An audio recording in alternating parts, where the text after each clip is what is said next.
straight days of college football. Somebody hold me. Just somebody hold me and embrace me. Not Blaine, but somebody else other than that. You're watching football this weekend? When I'm going on the radio, I'm going on like 6 different podcasts today. Shout out to Trey Wallace and Outkick as well. I had a lot of fun with him yesterday. But it's one of those things, it's like on Saturday mornings. Now that, college game day is kind of ruined, they kind of blew it. I'm going to have to, like, when I'm going on and off the radio, find ways to just do things to make the time go faster. Like, I wish I could just chronologically, like put myself to sleep like Austin Powers, like when they brought him back. I wish I could do that. You can't. No, I haven't figured that out yet. We're still working. My scientists are still working on it. Pinky's working on it. Pinky is. Brain. Yeah, Pinky in the Brain. God, that's a blast from the past there. You watch Pinky in the Brain. Pinky in the Brain. Pinky in the My Brain. favorite show. Well, there's a meme. I can already feel it right now. My favorite Pinky in the Brain. You got surgery today, huh? I do, man. Nice. I do. Slicing you up. Yep. Man. Ready to go. Let's get it over. Talked to Dr. Nick yesterday. Best of luck. I'm sick of this damn thing already. Yeah. Yeah. Your crutches are in my car. I'm not a fan of them. I don't like using them. They're in your left car? them in my car. Yeah. How you been getting around? Been walking. How did you back in the day like come back from an Achilles? Like I'm talking like. Oh, you didn't. Like medieval times. Yeah, you just died. You just died. The bear ate you. Yeah, you just died. You never got away. That's the thing. Speaking of not getting away, Utah quarterback Cam Rising is now unlikely to play in tonight's game against Florida. We're going to break it down. Deion Sanders claims he's not a nole. It's news to me. And Tom Luginbill is going to join us to preview the top college football matchups all weekend. And apparently, he's not super high on Colorado. I'm Jake Crane, and welcome to Crane & Company.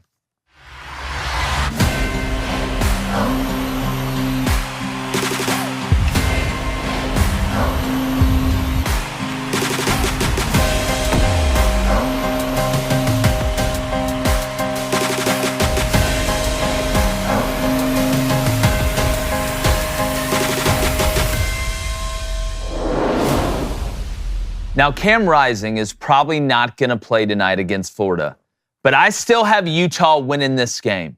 And the reasons are as follows. 1, Utah has a chance to be special on both sides of the trenches. Florida's not poor up front. I'm not saying they're bad, but Utah leads the Pac-12 in returning offensive production, has 4 offensive linemen with legitimate experience coming back, and that's after losing their center to BYU and another offensive lineman to the NFL, and they've got plenty of talent to work with behind that starting group as well. They have a star in the making in running back Jaquindon Johnson, who's going to tote the rock, and they're going to have a solid play-action game to go with it if they can run the ball as well as I think they're going to be able to. Now, if Bryson Barnes is the guy behind center, and I believe he isn't a slouch either. We saw what he did against Wazoo last year. And he doesn't have to be Joe Montana. He just needs to be steady and make the routine throws routine. This could also be Coach Whittingham's best defense that he's put out there yet, and they finished second last year in the Pac-12 in total defense behind Oregon. They'll be able to clog up the interior while getting after a less than mobile Graham Mertz. Now, Florida is going to try and run to set up the pass. That is no secret. And I think they're going to get caught in a lot of 3rd and longs because of it. Now, if they do get caught in 3rd and longs, they're in big trouble. Like Dad just got home and you mouthed off to Mom trouble. The second big reason is Utah is deadly at home. And elevation is a real problem. Just follow the science. Last year, we saw Utah go on the road to the swamp and really struggle with the humidity. I mean, hell, they were puking up Gatorade early in the first half because elevation does not prepare you for humidity and vice versa. The swamp is about 147 feet above sea level. Rice-Eccles Stadium out there in Utah is 4,637 feet above sea level. That is a huge difference. And even if Florida comes out and throws some early punches, that toll is going to keep getting taken out play after play, and it's going to show up late. So don't be surprised to see Florida get worn down in the second half. The third reason is this game is personal. The Utes lost this game last year, basically on the last play, and obviously it put a bitter taste in their mouth all season. They've been preparing for this game, knowing Rising might not play. This isn't some surprise to the coaching staff, and revenge is a real thing. Now, once the first snap happens, it really doesn't matter. But where it does matter is in the preparation. And the Utes have high hopes for this year. And an early loss would be devastating. Now, I love what Billy Napier's most likely going to have if given the right amount of time in Florida. And the Gators need to be patient. But tonight is about Utah. And they'll come out swinging in front of a raucous crowd at 7 p.m. our time on ESPN. So take the Utes to cover the -4.5 tonight. And I locked him in at -6.5 at +108. Really? So that's what I'm going to take him, David. Really? That's where I'm going to take him at. And listen, Florida fans, I've sat on here and I've complimented Billy Napier. I think given the right time, he's going to get it done. But tonight in Utah, I think it's going to be nuts. I think Bryson Barnes shows up. I think they're physical. And I'm really excited to watch this game. But I don't know. The spidey senses are really tingling in Utah. Maybe double digits. Yeah. Double digits? Yeah. First of all, can we just soak it in for a minute that it's here? Big time college football is here tonight, boys. Thursday night. I hate the fact that Cam Rising probably isn't going to play in this game because one of the most memorable moments in the opening week last year was Utah going into the swamp, struggling a bit, Cam Rising trying to lead a game-winning comeback and throwing that interception on the goal line last season against that Anthony Richardson-led Florida team. So I really, he wants to avenge that loss tonight. But what's more important is, hey, get ready for Baylor. You got another tough non-conference game coming up, and then that Pac-12 schedule is actually going to be difficult. Without a doubt. Washington and SC and Oregon and Oregon State. So, look, he knows what he has to do. He has to rehab and get ready. So, the way I hear it, this Bryson Barnes kid, who came in last year against Washington State, right? I mean, you said he was a Utah legend, right? Utah high school legend. Like, the kid can play football. Yeah. Here's my worry, though. You know there's always going to be athletes running around at the University of Florida. Without a doubt. The roster is always going to be loaded with athletes. Billy Napier is a dang good football coach. And the third thing is they've been hearing all offseason about how they're supposed to win 3 or 4, maybe even 5 games. They're not going to go to a bowl game. They'll obviously lose at Utah. And I love that you broke down the elevation, though. That's a really good point. Hearing that does something to 18 to 22-year-olds. It does. All offseason.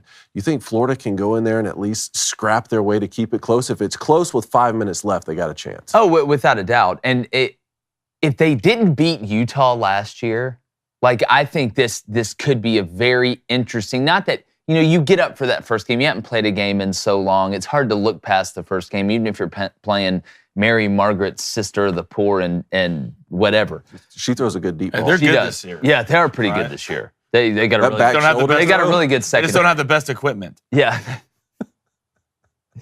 I love Tafuna on the defensive line. I know they lost Diabate. They returned. They got the Reed kid at linebacker, the Barton kid at linebacker. They did lose Phillips in the secondary, but I love Cole Bishop. He's an all Pac-12 guy. Blaine, I question the depth of Florida, but here's the thing. Graham Mertz is not dynamic. Anthony Richardson, while he did make mistakes last year, you go back and watch that Utah game, he made some plays on the scramble drill and keeping plays alive that are just, there's a reason he's starting for the Colts. Mm-hmm. I don't think, they're going to almost have to pitch a perfect game on that offensive line to be able to let Graham Mertz operate at his highest level. And even if Graham Mertz is operating at his highest level, I don't think it's good enough to go into Utah and beat him. And you know what? If I'm wrong, I'll be the first one to come on here tomorrow and say, guys, what a win for Billy Napier. Florida, they should be excited. It's great momentum to start the year. I was wrong. But I just don't see them going and playing Utah on top of a mountain compared to in Gainesville, where they don't have a ton of depth. And even if they come out early, and they are 13 flavors of pissed off, and they get up early on Utah, you're going to see that toll get taken out and taken out and taken out. That's one of the reasons I like Utah a lot. Whittingham's a hell of a coach, man. Yeah, he is. No, that's not even close to debatable. My thing with this game, if you're Utah, what's your strength? You're running the ball and stopping the run. Billy wants to run the ball. That's what Billy's about. Billy's always, especially early in the game, I want to see Florida when they're off script. That's when you find out. The first couple drives might fool you if you're a Utah fan. Billy's going to have a 15 plays set aside that are probably going to be pretty damn good. But then, after that, that's when the Utah motto kicks in. All right, every play, look, Florida's going to be a tough team. They're good up front. Their defensive front seven is good. But how much pressure can you put on Graham Mertz? Graham Mertz is going to have to win Florida this football game. It's going to come down to you're not going to be able to just run through Utah on just every play. A team last year that averaged 6.6 yards a carry at Florida, well, one of the best in the nation. But besides that, I don't care missing Cam's going to be big. But I played at Western Colorado, guys, the highest elevated place in Colorado. I ran 3 times down the football field to condition test, and my legs quit working. Really? Yeah. Legs quit working. This stuff's almost impossible to adjust to. You can try, but there's a reason this game's 4.5. Minus 4.5. Cam Rising getting hurt. Vegas just went down from 6.5. And I promise, Vegas has 2 little twins locked up somewhere who know the future. All right? They got to be somewhere. It's a pre-con situation? Yeah, they got to be somewhere. So there's a reason this game's 4.5. If you're Billy Napier, what do you want? You want it to be close going into the 4th. Are they at Caesars? Yeah. I knew there was something weird at Caesars Palace when we went in there. Yeah, I think I think this is one of those situations where Utah's going to have to lose the game. I don't know if Florida can go in there and win it. Turnovers, bad special teams play, missed field goals. How much of that run game last year, which Florida had a great run game. Great run game. Right? How much of that was because Anthony Richardson could keep that ball in the zone read at any point and hold that backside defensive end? How many people are going to believe that? Even go back to what Billy did at Lafayette. I mean, the quarterback being able to run the ball was a huge part of them lining up in the pistol and doing what they did. That's a big part of Silly Billy's offense. But when I look at Florida, I feel like they're going to be really one-dimensional, and Tafuna is an NFL defensive tackle. Yeah. Cyrus Torrance is gone. Yeah. Right? There's some of those offensive linemen are gone. Not saying Florida's going to be bad, but I think when it comes to up front and setting the tone and controlling the game, Bryson Barnes doesn't have to be Superman. Hell, he doesn't even have to be Batman, who's just rich and nuts. Doesn't even have superpowers. You just got to go in there, throw the fastball for a strike, be able to throw the changeup in the curve every now and then, screen game, play action. I feel like if they stick to the basics and what they do well in Utah, they should win the game. And if you want to stick to the basics, hit that subscribe button, hit that like button. If you're in the chat on Twitter, X, whatever it's called this week, make sure you are following @Crane & Company. We are at 99,000 subscribers. All right? Anarchy 99. Anarchy 99. And we're trying to get to 100,000. I think we can get there today, but I'm optimistic. So make sure you hit that subscribe button. And also, if you like to gamble on college football like we do, and you're in a place that allows it, or you're going to be driving through a place that allows it or hanging out there for a little bit, you need to make sure you get yourself prepared for week 1 with our friends at DraftKings Sportsbook, because they're hooking you up with a can't-miss offer. All right? And we're going to start the season strong. In the green last week, want to keep that bad boy rolling. And this week, new customers can bet just $5 on college football and score $200 in bonus bets. Instantly, we're going to talk through all the games. We got South Carolina, North Carolina. We're live streaming LSU versus Florida State on Sunday. Clemson's playing Duke on Monday. It's 5 straight days of in-your-face action, and life's more fun when you're in on the action. You don't want to be Steven Glansberg, sitting there in the cafeteria eating pudding by yourself like a weirdo. So download the DraftKings Sportsbook app right now and use code BOOSTER, BOOSTER. Like I said, new customers, you get $200 in bonus bets instantly when you bet just $5 on college football. Only at DraftKings Sportsbook with code BOOSTER. The crown is yours. And also, we're going to throw the link for our merch in the chat. Go buy that up. We got some great ideas, got some Flamin' Dragon ideas as well we want to throw into the merch store, so make sure you buy us out of everything. We're all out of, I think, larges of the Win the Water Cooler shirts. So go grab one of those as well while you're in there, unless you're a large, and then we're going to put more of those in there. And congrats, XL just stands for extra lean. We all know that. But Booster Club, what's going on? Trent Kelly. What's up, Trent? $5 donation. Good morning, guys. Good morning to you, Trent. Today's the day, the Gators versus Utah. Yes. Hopefully y'all didn't forget our bet. # Gators win. Yeah. You remember the Trent Kelly bet? Yeah. But make sure you throw it back in here and maybe refresh us a little bit. I remember it. All right, let's go to Brad David, the man with 2 first names. $10 donation. Appreciate it, Brad. Indeed. If Florida really goes to 3-9 or 4-8, like you guys predicted, could Florida possibly fire Billy Napier after year 2? Of course. It's possible. It's possible. But I do think Scott Strickland understands what he's looking at, right? And like, it doesn't get any easier for 2024, but you have to look at a couple things. All right, let's go ahead and look at the negatives. They go 3-9 or 4-8. Florida State has a really good year. Let's say Miami's okay. UCF's going to the Big 12. There's always a ton of pressure to win at Florida. Even when you go undefeated the year before, there's a ton of pressure to win at Florida. So do the boosters and the people that matter put enough pressure on Scott Strickland to fire Billy Napier? I don't know. You could think about that. But then on the other side, you know what Dan Mullen left at Florida, and it takes longer to build culture than it does to bring in talented personnel. And that's what you have to have. It's one of the 3 pillars of winning, right? What do we say? Recruiting, development, and culture. Those are the 3 pillars that you build the house on. The 4th pillar is luck, but I don't want to get into that. Then you look at recruiting. Florida's recruiting their ass off right now. And if you make that coaching change, you're going to have some fluctuation in those guys in that 2024 class, those guys in that 2025 class, the DJ Lagways, the guys that are already on the roster as well with the way the transfer portal is right now. So, yes, there's a possibility. Do I think they would? No. But we've seen crazier things happen in college football. We see guys get canned all the time. I mean, hell, Bo Pelini got fired after winning 9 games at Nebraska. So, at the end of the day, Urban Meyer and Paul Feinbaum had me believing in the Swamp Kings documentary, if you lose 1 game at Florida, you're out of here. Yeah, you're done. That's how. You lose 9, they may kill you. It's so funny to watch Paul Feinbaum sitting up there and saying, like, Urban's going to be gone if he loses 1 game. He's going to be fired. Who knows? He also says the Saban dynasty is dead. Good luck with that. Let's go to Tim Salinas with the $5 donation. Appreciate it, Tim. Is it true that the 2 most popular hand signals in college football are hook 'em and horns down? By the way, Sark is going scorched earth this year. Look, I got Texas running through the we believe regular season and winning the conference championship and then losing to LSU in the playoff. Yes, horns up, hook 'em, whatever you want to call it, and then horns down is without a doubt the most popular hand. I mean, it's a penalty now. Yeah, because Texas was crying about it. Yeah, Stop crying about horns they're down. always crying. You want to do this after a touchdown, then don't be surprised when your opponent does horns down. Yeah, but I don't think. I'm not going to blame Texas for the official association of referees and. So you think they would just come up with a rule unless someone was complaining about it constantly? Who else do they do it for? Nobody. Is the Gator? You can't do the Gator Trump, can you? Well, here's the thing.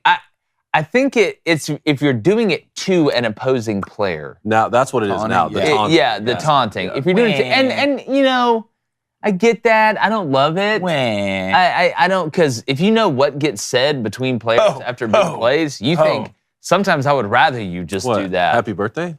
Yeah. It's your birthday? Yeah. Happy birthday, but it starts with an F. Let's go to Sean Pennison. What's up, Shawnee? #AskCranico. Utah's without Cam Rising, allegedly, and Florida lost to AR-15. Who has the advantage at quarterback tonight? Graham Mertz is going to have a lot more experience. But like we said, this Bryson Barnes kid can play football. Yeah, I think it's a stalemate. And if you were to tell me, if I was a Utah fan and you were to say, hey, the Dark Knight Cam Rising's not playing, but it's going to be a stalemate at quarterback with Florida, I'd take it.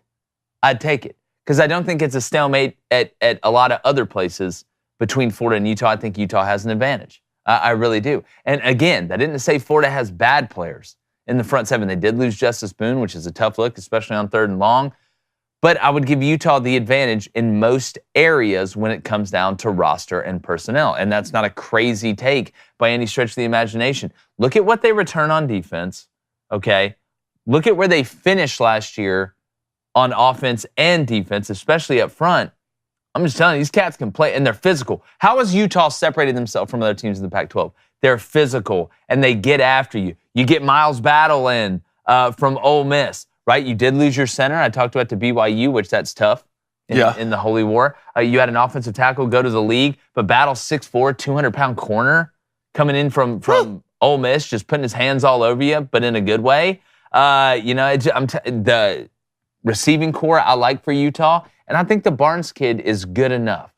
He doesn't have to be Drew Brees. Barnes is the kid who came in the Rose Bowl against the Buckeyes in 2021 and who threw that touchdown at the end of the game. Now, Utah ended up losing that game, but I remember that vividly because I was so proud of that kid coming in and not being the reason that his team lost. I'm telling the dude's a gamer. I just saw something here. I know this is high school, so take that for what it's worth. It's high school in Utah, but 3,500 yards as a junior, 3,000 yards as a sophomore, 2,800 passing yards as a sophomore. Sorry, sophomore, junior, senior.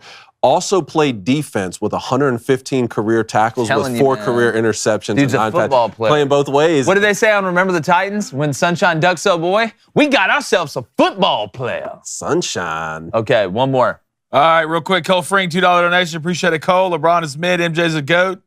Good luck in my surgery. Appreciate it, Cole, man. Means a lot. Let's go to Chris Hogan. $5 donation. Appreciate it, Chris. Watching before the sun has come up. Live is great. You're going to go far with this Real Sports Talk. Best of luck with surgery. Blaine, loving the show. Appreciate it, Chris. Farmer Jake with the $14 donation. I didn't know you're a farmer. Got Kristen watching the show all week and loving it, so we're on a good run. Yep. Question. Y'all heard that natives wanted to change the Redskins name back. # reclaim the name. David called it. David called it. You called it. Tell everybody what you said. Well, it was when it happened in New York. The state of New York said you have like 6 months or something to get rid of all indigenous mascots in the state for high school. And I said the second that happens, there's going to be an outcry that there are no indigenous mascots around the country or in the state of New York or anything. It's the same thing with the Washington Redskins. Force you to change the name, and then the second that it's done, let's have an outcry that, oh, well, hold on, that was actually a good thing. Now, the Native American group that he's talking about, I think they have been, like, historically, they've defended the name. Yeah. So it wasn't like they didn't switch up. But I'm just saying, you're going to see a lot more of this. As soon as it's all about control. As soon as we force something on you, then the next minute we got to do the exact opposite. That's exactly right. Well, and I do want to say as well, yesterday, I got rave reviews on the Huddle Up segment. You did? Yeah. Oh, nice. My God. On social. If you didn't see yesterday, David did an unbelievable job breaking down, basically, double post was what Notre Dame ran against Navy. You need to go check that out. I had the defensive rebuttal where I got pissed off at the defense because I just understand how you can work on that all. You know what? If you get beat physically, just one-on-one, man-on-man, you get beat physically. But you can't get beat inside. Mm-hmm. Beat me outside. Take me outside and spank me. Don't take me indoors. We're going to have those every week. Every week. Breakdowns you need every to do a week. special teams one, too. Yeah. I need to do a special teams one. Whatever the biggest play is from the weekend. Yeah, if you got a suggestion. Send us ideas, too, please. For sure. All right, let's get to keys to victory. We got some other games tonight outside of Utah, Florida. Big games, man. I'm excited for Nebraska at Minnesota. Me Matt too. Rule, first year at Nebraska. Yes. PJ Fleck's been rowing the boat up there. I know you're not the biggest PJ Fleck fan at Minnesota, but to go up there and do what he's done at Minnesota has been impressive. Yeah, I'm not a denier just because I don't like the way somebody operates. And I'm not the only one that's not exactly a huge PJ Fleck fan. And does he look like Oh Boy from Hot Tub Time Machine a little bit? Yes, he does. Okay, especially when he puts those glasses on, the bald guy. But I will say this. I think he's a really good fit in Minnesota. Yeah. I think Minnesota's a place where you can win 8 games, 9 games every now and then, 10 games every once in a while and stay there for a long time and be okay, even though I do think this move getting out of divisions does hurt them because they are in the Big Ten West. I believe. No, they're in the Big Ten East. I'm tripping. Minnesota? Yeah. No, they're in the Big Ten West. They're in the West, I'm right. 9-4 back-to-back years. Back-to-back years. PJ, you can be a hero there. They'll build a statue of you there. Back-to-back bowl wins, too. Yep. And the way he kind of goes about it, PJ wants to run the ball. When I look at this game tonight, and all I heard was, oh, well, Nebraska's done this the past 3 years. Doesn't matter. Matt Rule's in there now. Okay, I don't think this offensive line has the potential that other ones have had, but Matt Rule consistently is really good as a dog. If you're talking about betting against the spread, Matt Rule is very, very good against the spread. I like Jeff Sims. All right, they do have some pieces around him. I know the Arik Gilbert thing's a bad look. I am worried about the defense a little bit, but they've got a really good DC. They're going to implement that 3-3-5. I think they got some guys in the secondary that are really going to be good in that system. Minnesota lost a decent amount on defense. They returned a couple guys that I like, but I know Minnesota's going to be tough. They're going to want to run the ball. The weather's a big deal here, and I'm talking from a betting standpoint. You're going to have 15, 20-mile-per-hour winds, gusts at 30 miles per hour. I think both these teams want to run the ball. I think Matt Rule wants to run the ball, keep this game close, give his team a chance in the end. It isn't Minnesota. Minnesota does do a pretty good job at home. I like the under in this game a lot. You're going to hear my bet at the end. I do like Minnesota. They're anywhere from 6.5. Started at 7.5, got down to 7. It's on 6.5 right now. Last time I checked on DraftKings, when you go to the same game parlay, and I think they're minus 120 to Nebraska's minus 105 on that 6.5 line. I think the under is probably the best play here. I've got a little parlay you're going to hear at the end of it. But when it comes down to matchups, I think these are two teams that want to do similar things. I think they're going to be feeling each other out early. You look at the quarterback position for Minnesota, Tanner Morgan, not there anymore. I want to see if their new quarterback, a guy that has gotten some reps, he's more of a runner. How well does he throw the ball, especially against those clouded looks, roll into cover 3, cloud coverages, as I mentioned, that Nebraska's going to run out of that 3-3-5. but I do like Minnesota tonight. You like Minnesota? I'm interested to see if Nebraska takes some shots, especially in short yardage situations. You know, they're going on the road. Matt Rule's first game at Nebraska. If you get in 2nd and 2 at midfield, you know, are you going to take a shot there? Or are you just going to run the ball? Sims is dynamic. No, he really is. So that I'm kind of interested to see from that standpoint. Also, how much design run with Sims, you know, at the quarterback position is another thing too. Blaine, what are you looking for? This is going to be a sneaky good game. A really sneaky good game. What's the spread? It's 7.5, I believe. No, it's at 6.5 on the same game parlays when you hit it on DraftKings. 7 just on the headline. You got to think what Minnesota wants to do in this game. Minnesota wants to run the ball. They're a running football team. Sean Tyler's a really good piece. I think he was 9th in total yardage in the FBS last year. Western Michigan. Yeah. Western Michigan transfer, and he was really good.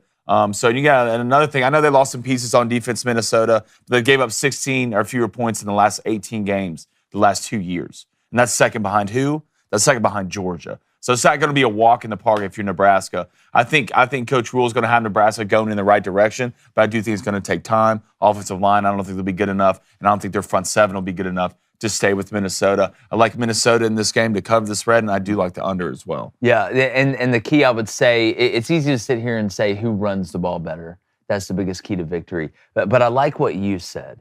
I really like what you said. Who's going to be aggressive on short yardage downs? And not just 3rd and 1, not just 4th and 1, on 2nd and 3, right? On 1st and 5, if there's an offsides by the penalty. Because I think it's going to come down, and with this new clock rule, I think you're really going to see it have an impact. This game's going to go quickly. It's going to feel like this game goes really, really quickly. They'll have a million commercials, right, in it because that's how they want it. But it's going to feel like this game does go pretty quickly with both the ways these teams run the ball. So, yeah, give me who – I'm with you. Give me who's aggressive on short yardage and can take advantage of being aggressive. Just because the guy's open, like we say, you still got to throw it and catch it. That is true. All right, NC State at UConn. Yeah, 14.5 right now is the spread. Yeah, I tell you what, UConn is really, really good at home. Really good at home. And if you think that they brought in the kid from Maine at quarterback, interested to see how he does. Remember, they were beat up at quarterback last year, and Jim Moore and them did a great job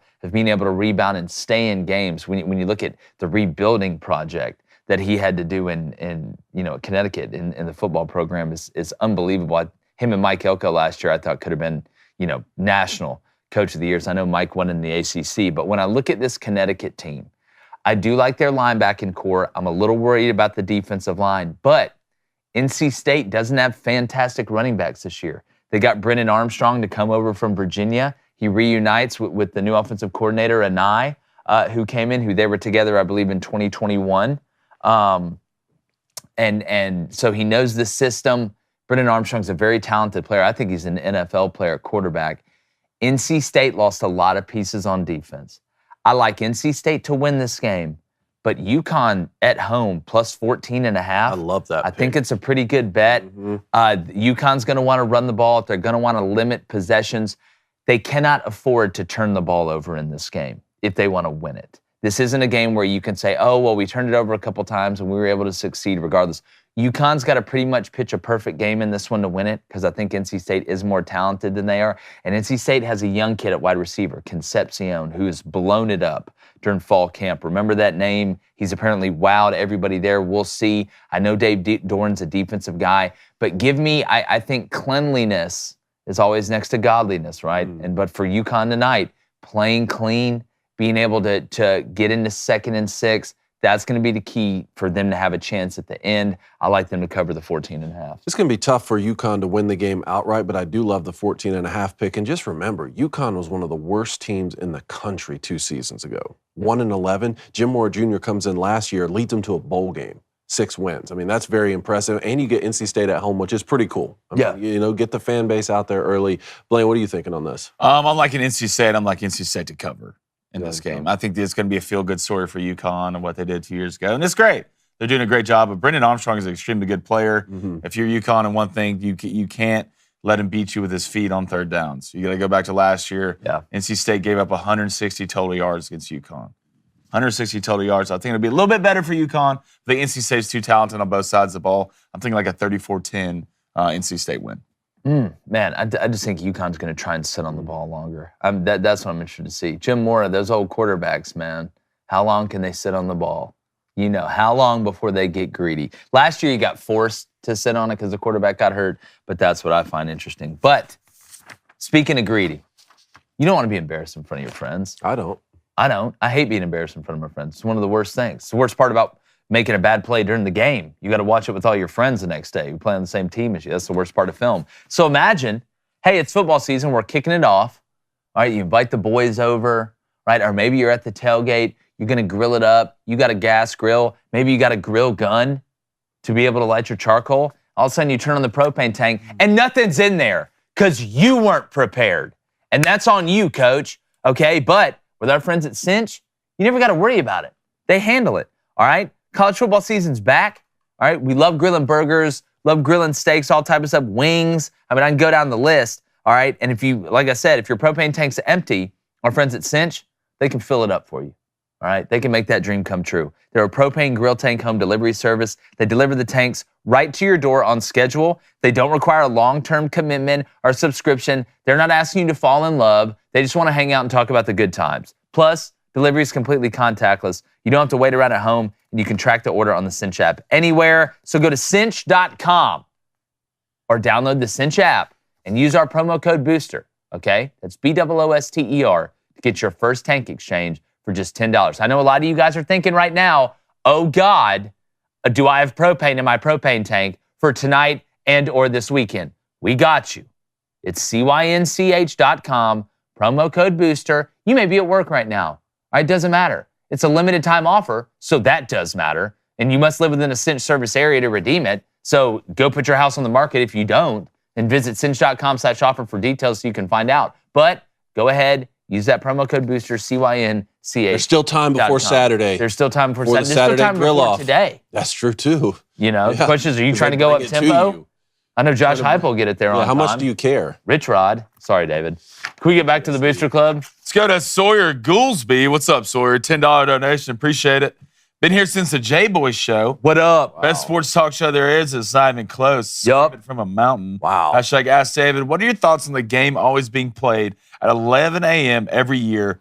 I want to see a late kickoff. Can we get a night game? Can we get a night game one time? Why is it not? Can we get a Michigan-Ohio night game just one time? You know, they never played night games in the big house for decades and decades because they didn't have lights. They don't have electricity. I heard that it was because they have Michigan has so many older fans. They want them to be able to get out of the stadium and get on with their Saturday. Well, dinner starts at 4. So. But so does Cops. I got to be at the first two night games. I got to be at the first two night games when Michigan played Notre Dame. I'm telling you, boys, one of the coolest environments. Let's do that for the game. And also another thing is full color jerseys was another idea I heard. Like no one wearing away whites. Like let the Buckeyes wear their red, let Michigan wear their blue, and play the game in those uniforms. Some people were against that and said, no, that breaks tradition, but I think it'd be pretty cool. Well, like it's... why do y'all play at 11 in the morning? Like, that's one of the reasons why it's not as good as the Iron Bowl. Look, man, you got to get on with your Saturday. No, you don't. That is your Saturday. See, that's Bath and Beyond. That's the difference. No, that is your Saturday. That's the difference right there. All right, let's go to Texas Ed. He says, this week will be the best chance for people to see UConn play. Would imagine they train for this game specifically so they will be more prepared for this weekend. NC State. You know who they got next weekend? They got Notre Dame. Yeah. This is a look ahead. Notre Dame? Is it a look ahead situation for NC State? Well, they beat them 41-10 last year. Don't think UConn forgot that. And look, Jim Moore, what do we say? If somebody shows you who they are, believe them, okay? And not saying that trends change and people change, but what they did last year, I think there's some confidence in that UConn program. And again, they were beat up at quarterback. They were riding around with a Model T Ford offense. You know what I'm saying? Playing against guys that just went over there and got a Jeep Cherokee. Right? So they got their guy from Maine. Okay. We'll see. Still got to do it at this level. But I'm just telling you, Jim Mora Jr., man, the guy knows how to do it. I trust it. Plus the AD's my guy. Dave Benedict, what up? Let's go to Trent Kelly, the $5 donation. Gators lose, $50 donation to y'all. And if I win, I get some sweet merch. Yeah, well, look, I want I can't wait for that $50. Yeah, I want that 50 and 2 20s and a 10. I love it. Let's go to Chris Walton with a $5 donation. Appreciate it, Chris. If Florida underachieves again, did the Swamp King puff piece, Doc, reopen the door for maybe an Urban Meyer return. There's bringing back in a heartbeat. There is no coming home chance that Urban Meyer goes back to Florida. There's absolutely no chance in hell that happens. No way. I heard he's recruiting a big-time quarterback, Jim Tebow. Jim Tebow? Jim Tebow? His mustache, couple years of eligibility. He's an atheist. All right, let's go to Ethan Andrew with a $5 donation. Sorry about that. He said he's drunk. Appreciate it, Ethan. He says he's drunk on the Matt Rule Kool-Aid, baby. Nebraska's going 12-0. Smashes glass. Please, God, just win some games this season. Stop robbing vape stores. The smashes glass as well. Look, I think you games. guys should be excited about having Matt Rule. I think Matt Rule's a huge upgrade from Scott Frost. And honestly, after that onside kick against Northwestern last year in Ireland, I think maybe this tumbler's an upgrade from Scott Frost. But, you know, Nebraska's underachieved so much. And it sucks. As a college football purist, right, as somebody that loves college football from sea to shining sea, from coast to coast, I want Nebraska to be good. I need them on that wall. But it's going to take some time. They have to do it up front. I think Matt Rule is the guy. I think he's going to play it close to the vest this year. But you're going to see some progress. Drink the Kool-Aid, okay? But take a nap, wake up, get back in reality. If you guys can go 7-5, 8-4, get back to a bowl game, everybody's happy. And I do want to give a shout out to Nebraska, set a world record at a women's sport. Oh, yep, sorry, I'm getting ahead. Getting ahead, David. That's on me. All right, one more. I have them going bowling this year as well, though. Okay. I have 6-6. Yep. All right, Sasha said the Red River Shootout is always at 11 a.m. in October in Texas. Hate that. It should never be that. I don't know why it is. Let's go to Finley O. Hashtag As Crane and Company. David, you previously spoke up for teams Michigan will play in their first 4 games. In your opinion, what is a good showing, or what will you be looking for from those teams? From those teams? From those teams. Look, just like we said against... Yeah, survive. That would be, yeah, don't have any injuries that cost you for the rest of the season. But no, look, I mean, like I was on a Michigan team that lost to Appalachian State. They came in there and had a perfect game plan and they executed it. And like we just said about Florida and Utah, if you give yourself a chance with 4 minutes left in the football game, you can beat anyone. If it comes down to a possession and you start to believe and you're physical with a team, you can go and win against anyone, especially when you look at a team like East Carolina, who Michigan is going to play first off. I know they lost a lot from last season, but East Carolina is the type of program that always is going to be scrappy. They had, we were just talking about NC State. They had NC State on the ropes in the opener last season. Yeah, they did. Now, that's a little bit more of an in-state rivalry, but still. And then when you look at, let's say, Bowling Green, who's their head coach? Scott Loeffler, my offensive coordinator at Michigan. This book right here, put together by Scott Loeffler. You don't think he wants to go in the big house and put together a game plan that can beat Michigan?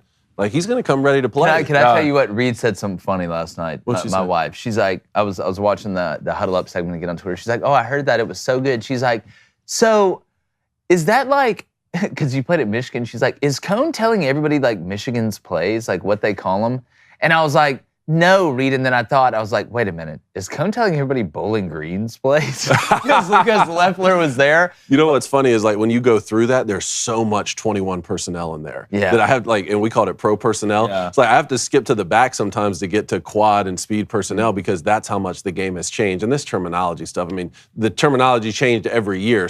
And sometimes I'm making up my own terminology here because it's my chance to be an offensive coordinator. And sometimes on the Huddle Up segments, I'm texting our coaching buddies directly to see what their terminology is. Yeah. So no one, like on Kyle Shanahan's last year, I got inside information that he calls that double screen that we called TED, he calls it Hollywood. So just calling it Hollywood, but like everyone's using the same words. Yeah, for sure. I mean, you got, everybody basically runs a version of the same thing. Like a lot of people call it something different. There may be a little bit tweaks here and there. Like most of the places I was at, coverages were colors, right? Okay. So like cover one, at one place would be green, another place would be white. Just people do things differently. They have personnel grouping. So, a lot of people, some guys don't say 10 personnel. They'll say, speed personnel or something like that. So it's, a lot of it is, there are similarities, there are crossovers. Some things are universal, but everybody kind of has their own, it's like a language. It's like And it's my chance on some of them to be like, man, if I was in control, I would have done it this way or called it this way. It's my chance to do that in those segments. Without a doubt, that's what makes it fun. If you haven't seen that, you definitely need One to go person check said that out. Python X Kitty, which was yesterday's concept, sounded like a porn name. Yeah. For sure. It's like one of those things, it's like, say the last thing you had for dinner plus like the title of your favorite movie or something, that's your... Maybe that's what we'll do. We'll let the Booster Club come up with their own terminology for some of these plays. Because again, the concepts are the same. Short double post is, I mean, you're out there running 2 posts. We'll let the Booster Club come up with their terminology and we'll break down a play. I love that. Wonder how much 21 personnel we're going to see from Bowling Green against Michigan. Yeah. That binder's going to become small real quick. They're 5 deep at fullback. Yeah, exactly right. They're in 42 personnel. Let's go to Cameron Wiley. What's up, man? He says, is Jake sure he wants to stay with his prediction of Alabama and Ohio State losing a combined 6 games this season? Yeah, I'm going to stick with it. I got them both going 9-3.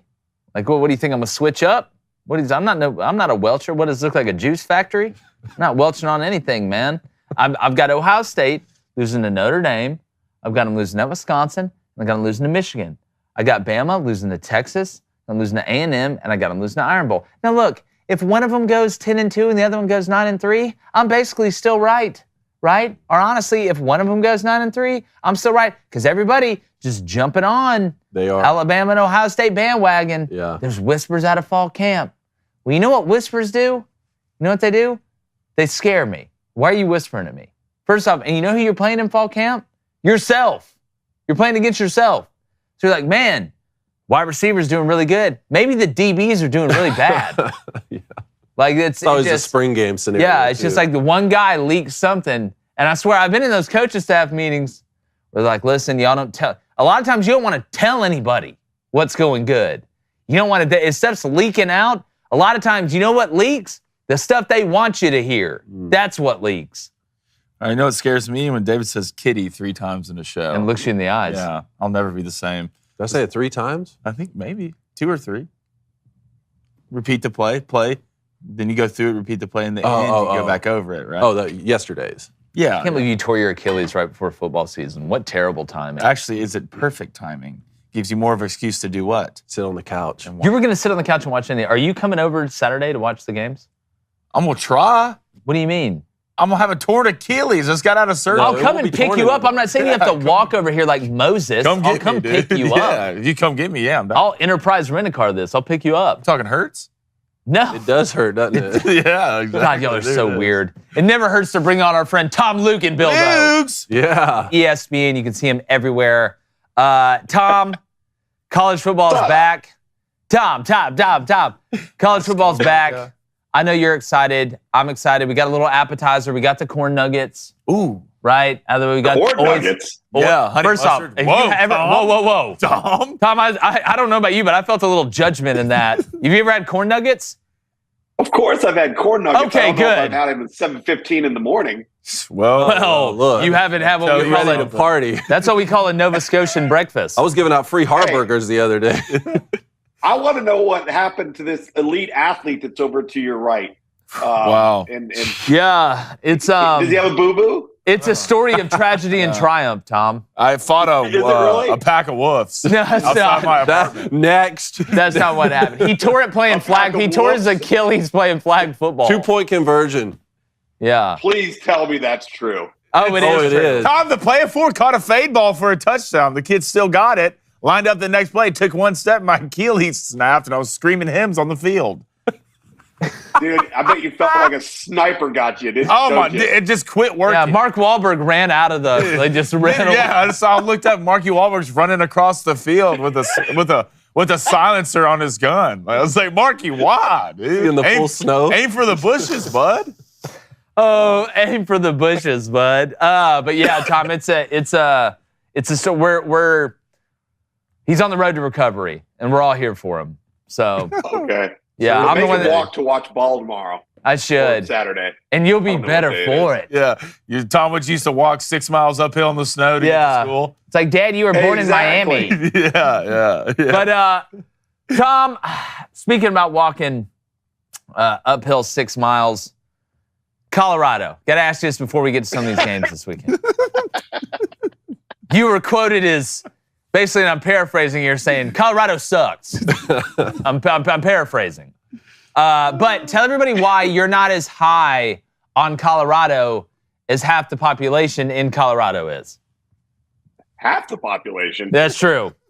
The entire population, maybe. First of all, let's go back, because I could have never imagined that people would take some of the leaps that they've taken with my comments. Number one, I wasn't comparing them to UMass. We were talking about the UMass New Mexico State game in week 0, like 35 minutes earlier in the deal. The guy that I'm doing the show with said, man, I kind of thought that UMass might have the worst roster in college football. And so it got me thinking later on in the show, because I had somebody ask me last week what you just asked me right there. It's like, well, how improved is Colorado's roster? And I was like, all right, let's get into it. Now, you guys know me well enough. Like, I may not be the brightest bulb in the room, but I don't think I'm the dumbest either. Like, do you think I would literally compare Colorado's roster to 133 teams? No. I'm talking about the Power 5, right? Yeah. Okay, the teams that they have to compete against. So last week, about the end of last week, before we had this show earlier this week, I started looking it up. I started looking at all the teams, all right? And I don't know about you guys. I found 2 other teams at the Power 5 level. And I should have been more clear on this that I was referencing Power 5, but to make an assumption that I'm comparing their roster to 132 other teams is ridiculous. But I saw Northwestern and Stanford. That's what I was going to guess. Those are the only 2 teams that you can look at right now that you would say that are in the discussion, because I said may, I didn't say is, that may be the worst rosters in college football. Like, everybody else won 3 or 4 or more games, okay, at the Power 5 level.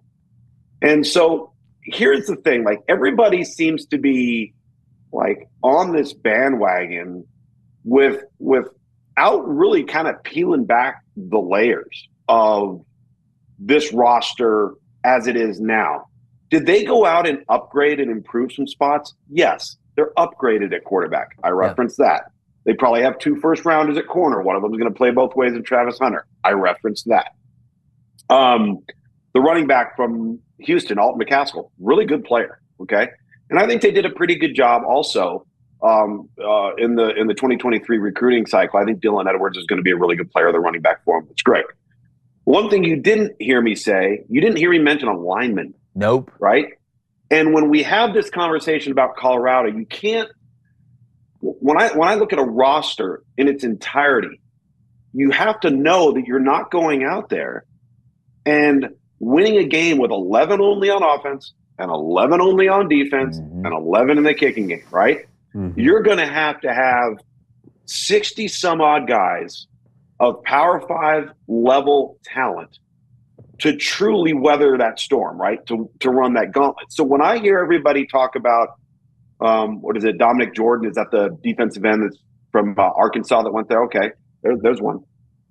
Nobody ever references the guys they took in the portal from Maine, Old Dominion, Kent State, Missouri State, Robert Morris, Northwestern State, Southern Utah.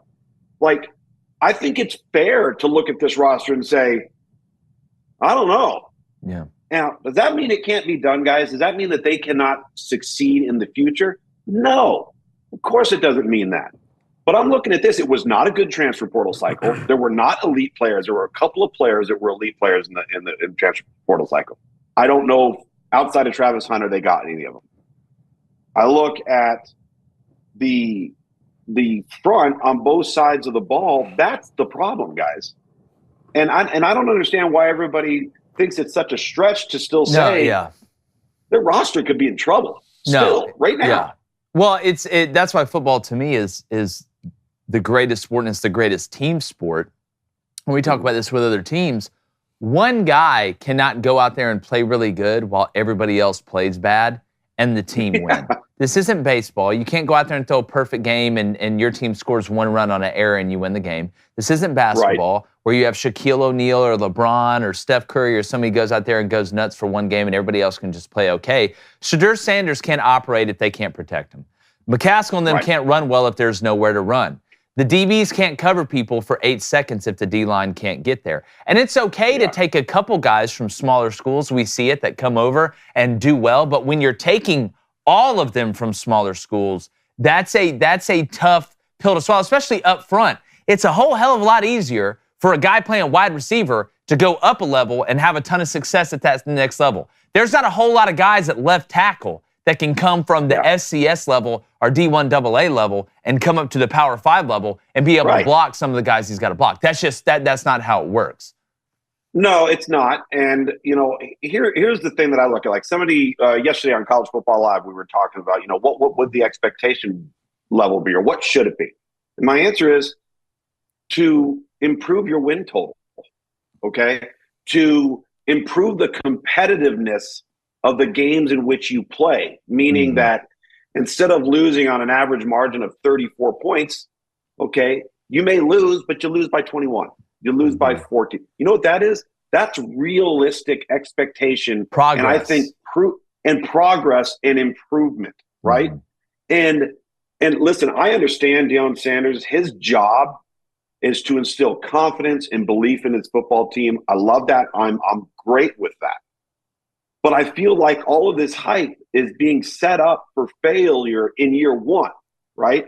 Because they're setting an unattainable expectation level in a conference that's got the best quarterback play in America, and they have a brutal road schedule.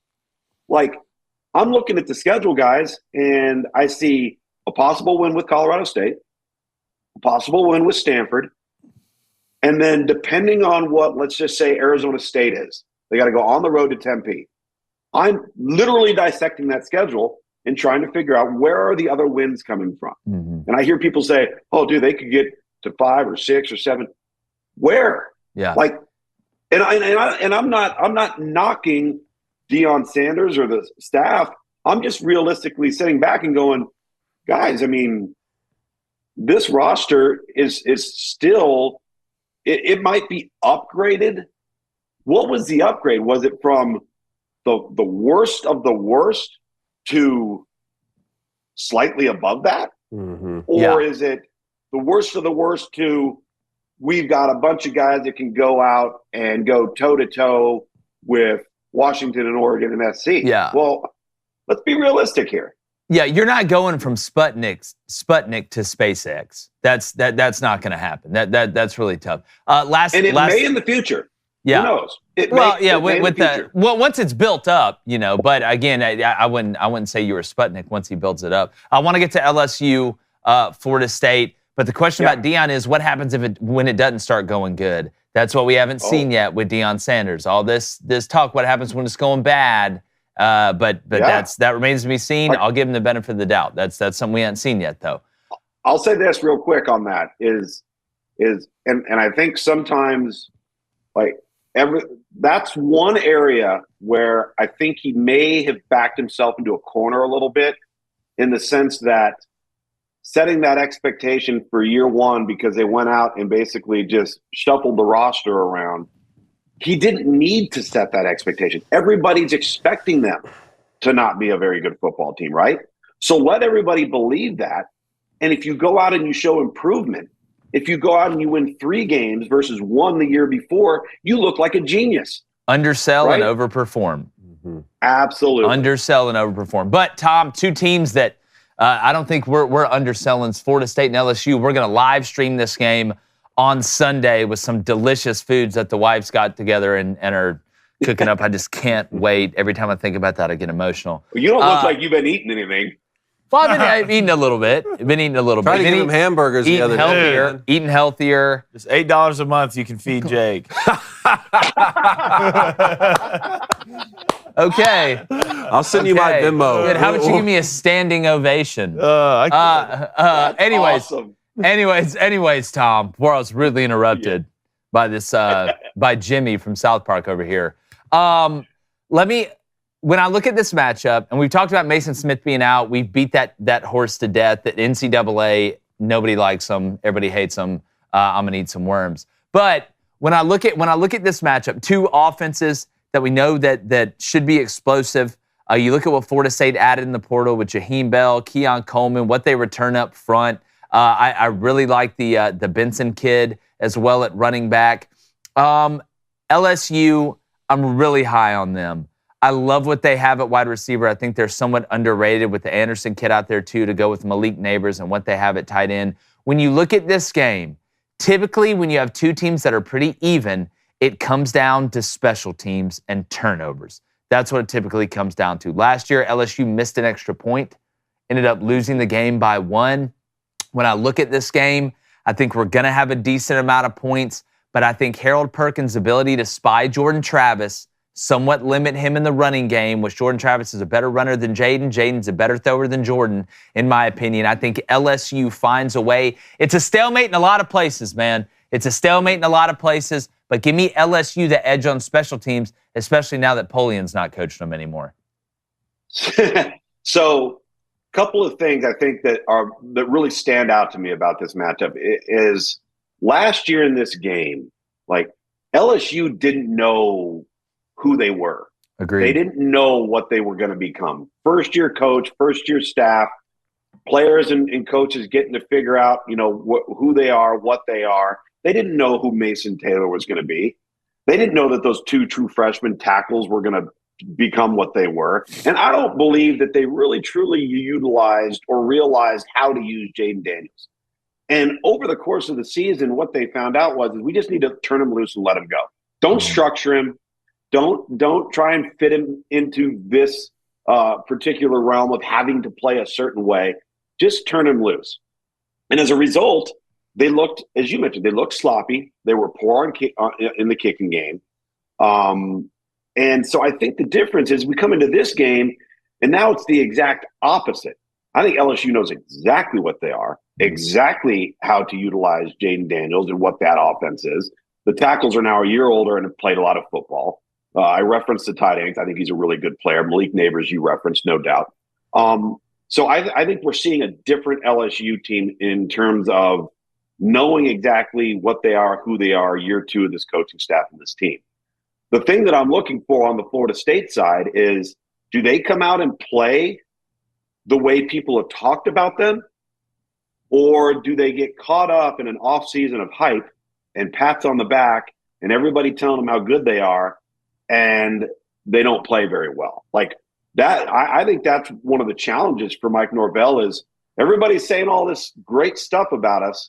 Now we actually have to go out and do it, right? We have to go out and we have to play to the level that people are expecting. And if you really look at this roster in its entirety, they haven't had off seasons like this, right? These kids haven't dealt with having people, praising them and heaping adulation on them and patting them on the back. So, like, what do they do? How do they handle that? How do they handle success? So I think it's going to be a great game. I think LSU is a slightly better football team top to bottom. And I know that Mason Smith's not playing, which is a load of crap. But I still think LSU is potentially the better team on the field. I like them to win the game. Yeah, I'm leaning LSU. We talked about Jaden Daniels taking advantage of the downfield. I think when he came over from Arizona State, everybody was talking about his turnovers. I think he was a little bit nervous as well to push the ball down the field. But like we've talked about, David, it changed them halfway through the year when they started utilizing that deep third. It opened everything else. And what an awesome opening week game we get. For sure. Kudos to them for scheduling non-conference like that. I love that. Tom, I want you to break down another great opener we have this weekend. North Carolina, South Carolina. Shane Beamer going up against Mac Brown. We talked a good bit about North Carolina quarterback Drake May last season. I think he could be the best football player in the country when all is said and done. He has that sort of ceiling. And when Spencer Rattler's on, he has that same sort of ceiling. Really came on strong towards the end of the year last season. What are you looking for most from this matchup? 2 things, one on the North Carolina side and one on the South Carolina side. Let's start with the Gamecocks. I think that you have to ask the question, right? Which Spencer Rattler will we see? Will we see the Spencer Rattler the first 8 or 9 weeks?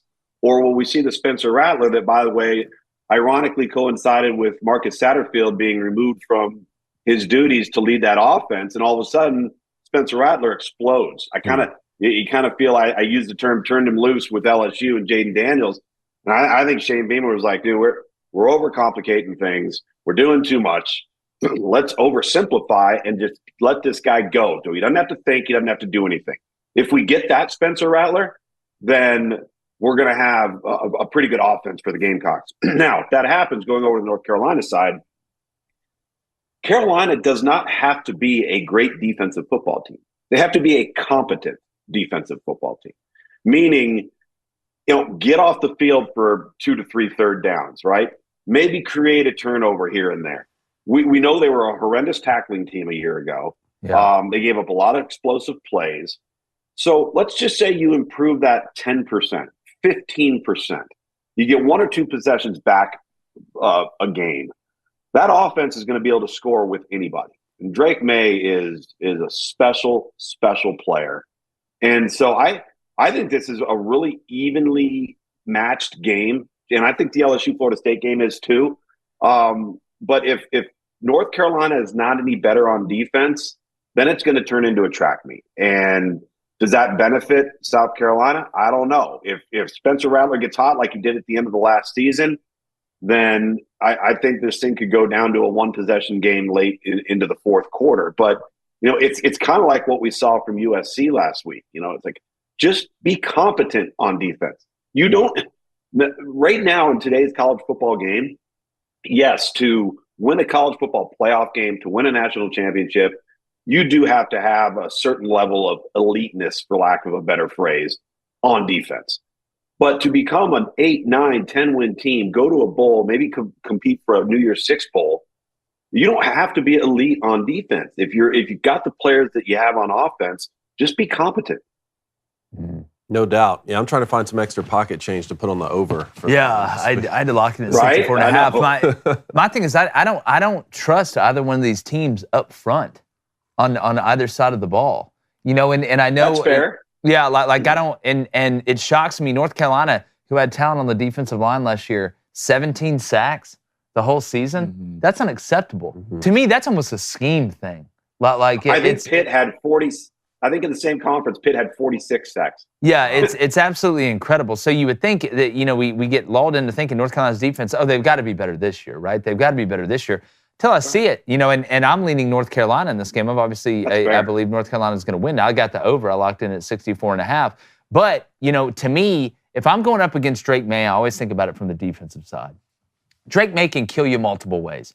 But at the end of the day, if Drake May is going to beat me, he's going to have to beat me from throwing in the pocket. That's how he's going to have to be. And he can. He had the highest, EPA efficiency, whatever it is, in the country last year when it came down to throwing. But where Drake May kills you is on 3rd and 8 when he breaks contain or slips a guy that you're bringing on a blitz or a defensive end that gets free and he runs for 9, he runs for 12. He's a Justin Herbert clone, but I think he's more athletic than Justin Herbert is running the ball, throwing the ball off platform from outside the pocket. He's one of the best. Caleb Williams is the best scramble drill quarterback in the country. Drake May is right there next to him when the play breaks down. That's the only way I feel like you can contain Drake May somewhat is, throw for 300. But throw for 300 from the pocket going through your reads. Don't throw for 300 and run for 120 because I think he was their leading rusher last year or finished a close second somewhere around there. Yeah, that's got to change too. I mean, they need to take some of that pressure off of him. And you're right, make him earn it, right? That's the thing. Make him earn it. Don't miscontain or avoid a gap and then next thing you know. Throw the check down. Make him throw the check down. Yeah. You're right. It's the truth. All right, Tommy, we're going to get to the Booster Club here, brother. We got Anthony Henriksen. He wants to know your thoughts and prediction for the Utah-Florida game with Cam Rising potentially being out. Oh, man. I to be honest with you, I still think Utah's the better team. Mm-hmm. Bryson Barnes has played some in some spot duty and played fairly well. But here's the X factor you need to look for. Nate Johnson, the backup quarterback who is a 10-4 100-meter guy, dual threat kid, he'll have a package where you're going to not have the Cam Rising rushed 500 yards last year. Mm-hmm. So if you don't have that, you're not going to get it from Bryson Barnes. So expect kind of a wrinkle, if you will, with Nate Johnson coming into the game. They can do the Wildcat stuff. He's short a dangerous yardage runner. What's that? Short yardage package, you think? Red zone package? Short yardage, type? Red area. Yeah, exactly. And then, and rely on the defense. They're so loaded on defense, guys. I mean, And you know what? Like, I've been pretty hard on Anthony Richardson because I see all of the talent, right? Yeah. But I also see a 53% completion rate. Mm-hmm. And I'm like, well, 53%? So if you're Florida and you're playing with Graham Mertz, who as a career passer has been around 60%. Well, if you're around 60% in the passing game, you're going to be a better team, Florida. You're going to be better on offense. Now, can Graham Mertz do that? I don't know. He's not going to give you the spectacular, one-offs that an Anthony Richardson gives you. But what if he gives them more consistency and he gives them more accuracy in the passing game to aid the run game? Maybe they're going to be better than people are giving them credit for. But Utah's the better team, I think, even without Cam Rising, and they'll have to do it with a couple other guys on offense and just rely on that defense. So I like Utah. Yeah. All right, let's go to Chris Walton. He wants to know who's most likely to turn their program around. Josh Sims at Nebraska or Haynes King at Georgia Tech? Good question. Jeff Sims. Haynes King. Really? Well, here's the thing with Jeff Sims. And it's frustrating when you watch him and when you see him in person and you see his skill set because it doesn't match his performance. Yeah. There's no consistency of performance. And he's hurt a lot. And for every wow throw he'll make, and I could be way off. To be honest with you, I don't know if either one of them are the answer for either team. Yeah, there may not be a good answer. I think they may be slight upgrades for both teams, but I think the healthier overall roster right now is Nebraska's roster. I think Georgia Tech's roster will continue to elevate with Brent Key and that staff and the job that they're doing there. But there may not be a good right or wrong answer to that question. But I know this. When we've seen Jeff Sims play, he has not delivered consistently. And you could argue that they were part of their problems at Georgia Tech was the quarterback position over the last 2 to 3 years. So it's probably a toss-up, man. It really is. I don't trust Jeff Sims. I get teased by his talent, and then you feel like you get let down by the performance. You know what it's like? It's like on Christmas Vacation when he lets what's the guy's name? Ernie. It's Quaid is the actor. He lets his wife do the turkey, and it looks great. Cousin Eddie. Cousin Eddie. Clark, won't you fill me up with some more? Yeah. When she takes the turkey and puts it on the table and talking about Jeff Sims, and it looks great on the outside, and then they cut it open and it just that was good. But I tell you what, speaking about elevate, Lugs, the show's always elevated, my friend. When you're on here, we really appreciate it, brother. Tell everybody where are you going to be at this weekend? You going to be on the sideline anywhere? Yeah, I got Clemson and Duke Monday night. Whoa! Yeah. And by the way, for those that follow college football, love college football like we all do, you may not be familiar with him, but that quarterback at Duke is Riley Leonard. Man. Riley Leonard is a guy. 251, baby. I'm telling you, he's going to be interesting. That's going to be a very, very interesting game. It is, man, and we're going to be breaking that down tomorrow as well. But, Luke, thanks so much, brother. It's so great to talk to you and actually talk about football that's about to happen on the field very soon, not just, in a couple months. No realignment. Thank you. On the field stuff. Tom Luginbill, one of the best in the business, taking some time out. Everybody give him a follow on social as well. One of the good ones out there. Thank you, Appreciate it, Luke. Appreciate it, Tom. Buddy. See you guys. Take care. Have a great weekend. You too. All right. Speaking of one of the best in the business, but when you look in the mirror and you see dark spots, they're not going away on their own, and you're not a Dalmatian. Or if you are, take that costume off. Cruella DeVille's around the corner. You need help from Genucel's Dark Spot Corrector.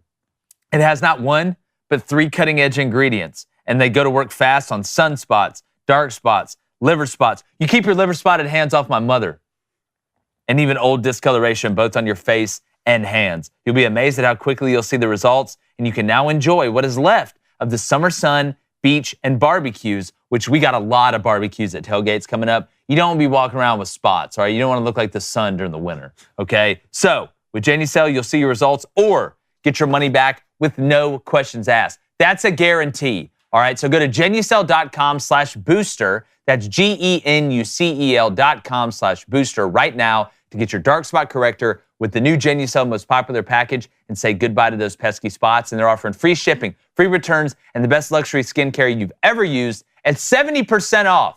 It's a deal of the century. All orders will include a mystery luxury gift box while supplies last. That's Genucel.com/booster. The Booster Club loves it. Genucel is a fantastic product as well. Coney, reactions. Let's start with Deion Sanders. Came out and said he's not a nole, not a Seminole, which was news to me. But let's just play the clip. Hurricanes like myself. Yeah. And you're a nole, my friend. No. Actually, do you know where I graduated from? Yeah. Who said that? You know everything. She didn't know that. They didn't know that. Tell them again, where did I graduate? I graduated from HBCU. Well, so I'm a who? Well, you're still a nole. I'm a who? I thought it's where you graduate from, isn't it? Well, how you keep calling me that? It goes to where I graduated from. I'm a HBCU grad. And you're okay with all those? So I guess all those years I watched Deion Sanders play at Florida State just never happened. Yeah, he was on scholarship, wasn't he? You know what? The good thing is now we can put to rest the discussion about where Jalen Hurts went to school because he graduated from Alabama, right? Yeah. Before he went to Oklahoma for that last year. So I guess Jalen Hurts, Alabama quarterback officially. I don't. My thing is, I mean, is Deion wrong from where he graduated from saying that? No, but why would you say this? I guess the relationship has just turned salty. Unless that seemed personal. Yeah. That seemed like somebody. You know, maybe he wanted. That makes me think he went to try and get that job, and they didn't get it. He didn't get it. Or maybe that whole thing about them trying to recruit Travis Hunter in the transfer portal or something. Yeah, but like you get like, and maybe it's maybe Deion's not realistic. I don't know. I don't know him personally. I'm not going to judge him. But I do give him the benefit of the doubt on most things because I actually do, and I'm kind of contrarian to what other people believe. I do think Deion actually cares about his players. I know he cares about himself, but I do think he actually cares about his players. But like again, I just always ask myself when stuff like this happens, that how is it helping you? How is it helping your team when you're the head coach? Like when we were talking about Sark the other day, right? Yesterday, I let off the show talking about, Brett Yormark's talking about us losing to Texas Tech, and he wants to talk about sportsmanship and what message are we sending? How does that help your team going into game week? Like, I don't know, maybe I think about it from a different perspective. That felt really personal to me, just on a human level. That felt personal. Feels like there's some bad blood there, boys. It feels like Taylor Swift song? We don't know what's going on behind closed doors, but we know Deion's not happy with Florida State. But technically, he's not wrong. He did graduate from HBCU. You get to decide who you claim, I guess. I guess Jalen Hurts, an Alabama quarterback. We can put that argument to rest. But it's Deion. It's something new every week. I mean, you just need to go out and try to win 4 games this year. Yeah. Good luck. Yeah. All right, next one up. You guys showed me this with this high school coach punching this player. Dude. Was this in Georgia too, by the way? Was this at? Yeah, in Mays. They're playing Douglas County. We played Douglas County in high school. This is amazing. If you're on audio, you need to make sure you go over to YouTube, hit that subscribe button, and watch this craziness. Play the clip. You can see him. He's walking over. The coach is yelling at a kid. You can see him right here. He's got the towel on. Punches him right in the stomach. Now, you guys coached for a long time, and you played. You've been on both sides of this. What's your reaction to that? It's disgusting. Hey, he got arrested during the game. In the middle of the game? Yeah, he got arrested. I tell you what he's lucky is, I don't know, if the kid's parents or whatever saw this. I know for a fact that if he would have done that to somebody else, you're signing yourself up for somebody to walk down from those stands and handle you. You better pray to God that doesn't happen to my kid, because I'll go to jail for that in a second. What's funny is you and I would both want our son to be coached as hard as possible. As hard as possible. Coach, my dad went into every coach I ever played for and said, make sure you coach my son harder than anyone else on the team. That's not coaching a kid hard. No, it's not. That's not. That's you being a clown. Yeah. That's an embarrassment to coaching. He should be in jail. He'll never coach again. I'll say this. My father coached for a long time, and talk about breaking up fights. Sometimes you grab guys and try and move them.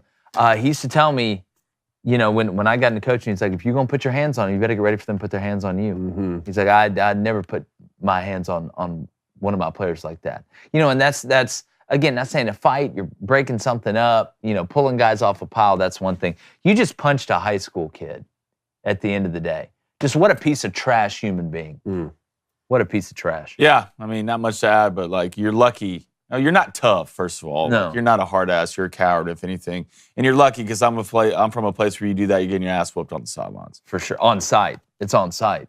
All right, next one up. The largest crowd to witness a women's sporting event filled Memorial Stadium this past Wednesday as 92,003 fans watched the 5-time NCAA champion Nebraska Huskers volleyball team beat Omaha 3-0. This broke the world record for a women's sporting event. It's so cool. And you know, I'm glad we're able to talk about women's sports and it doesn't revolve around men being in it.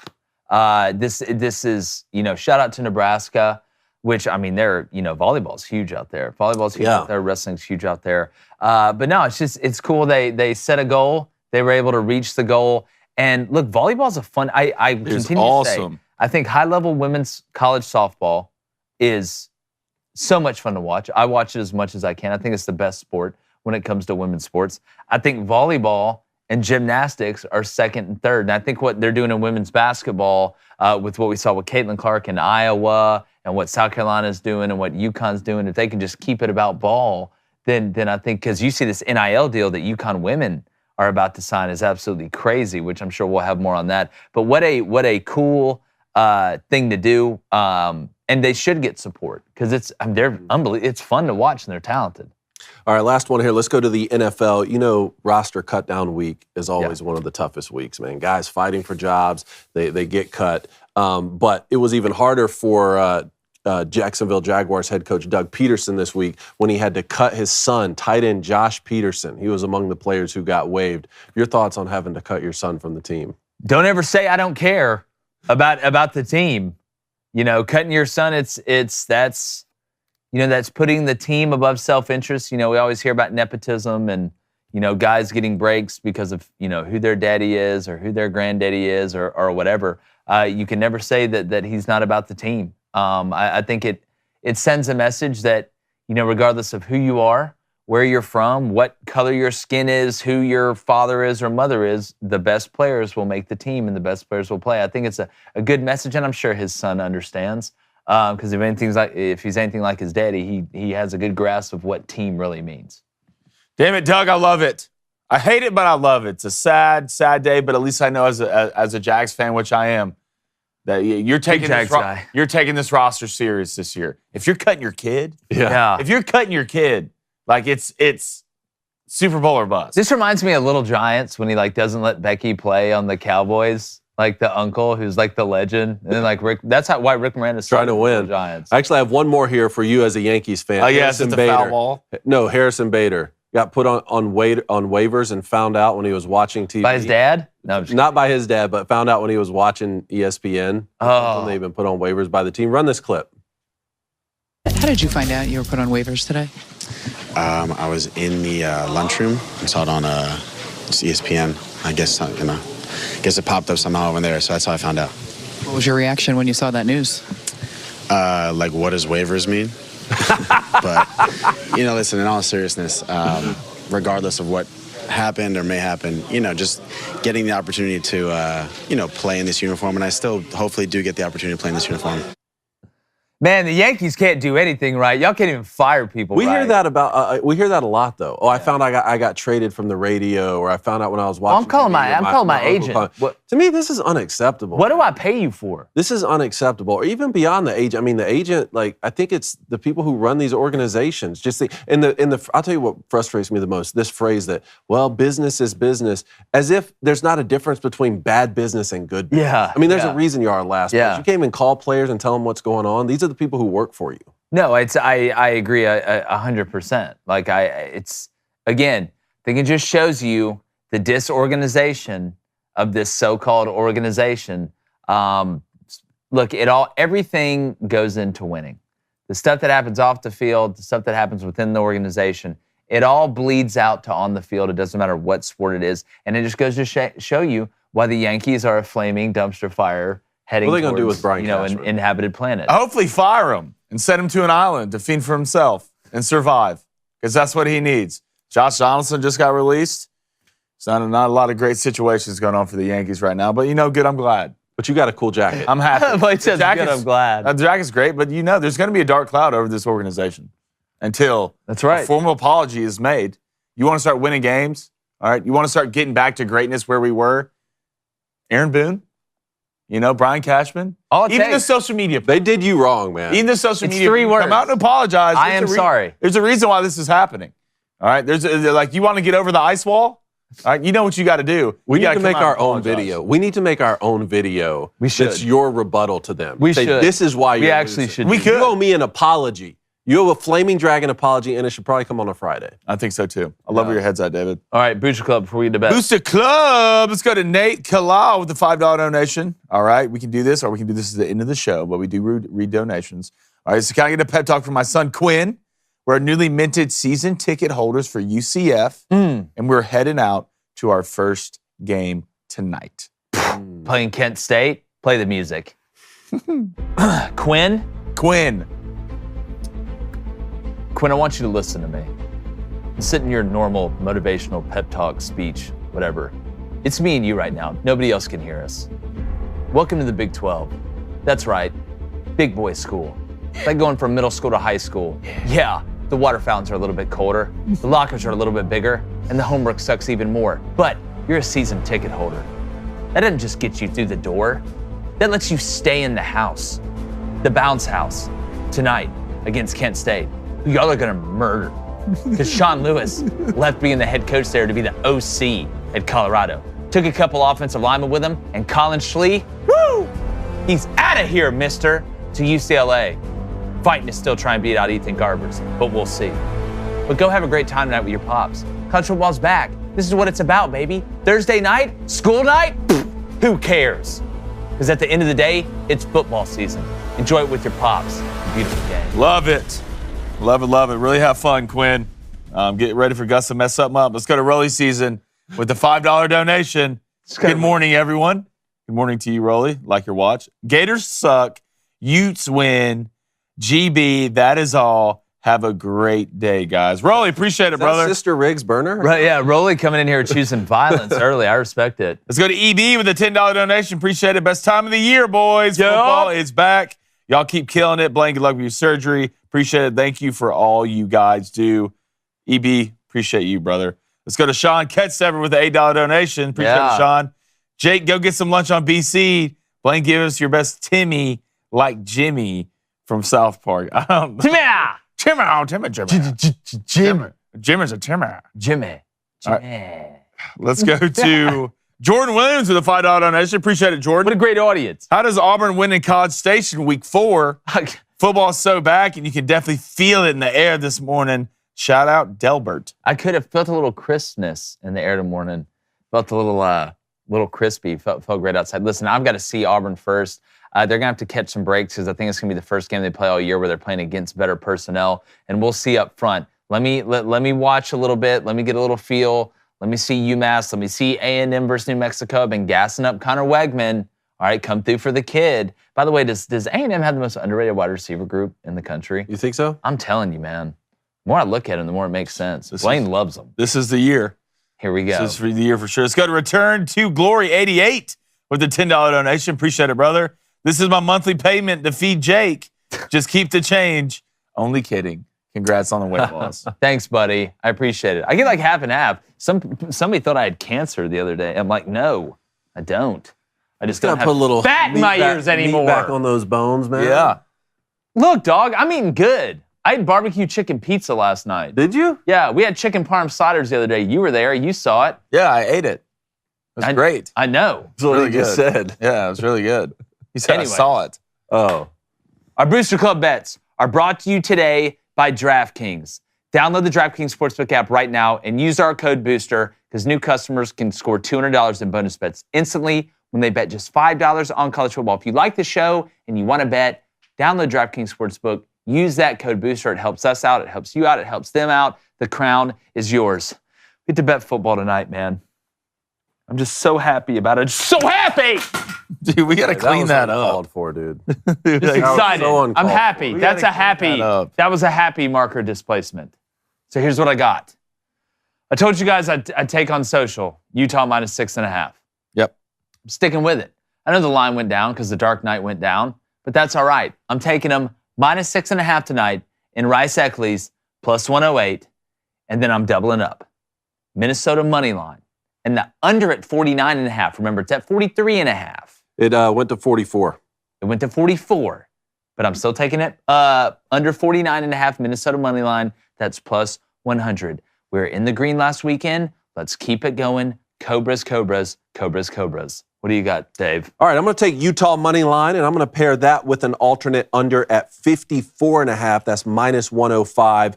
And then I'm also going to take the Nebraska-Minnesota under, and I'm going to take that at 44.5. That's minus 110. I'll just make sure that the line didn't move again. So, nope, it's at 44.5.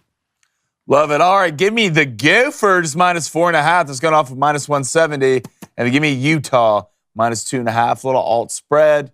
Okay, so I think Utah's going to win by at least a field goal in this game. That's going off at minus 170 as well. God, I love Aces. Well, I love Aces' first bet tonight. UConn plus 14.5. Yeah, I love that one at minus 110. That's a personal. I'm going to throw out a parlay, a little Thursday night parlay on social media too. You guys feel free to join me as well if you want to throw one out there. And he's going to take Kent State. Interesting.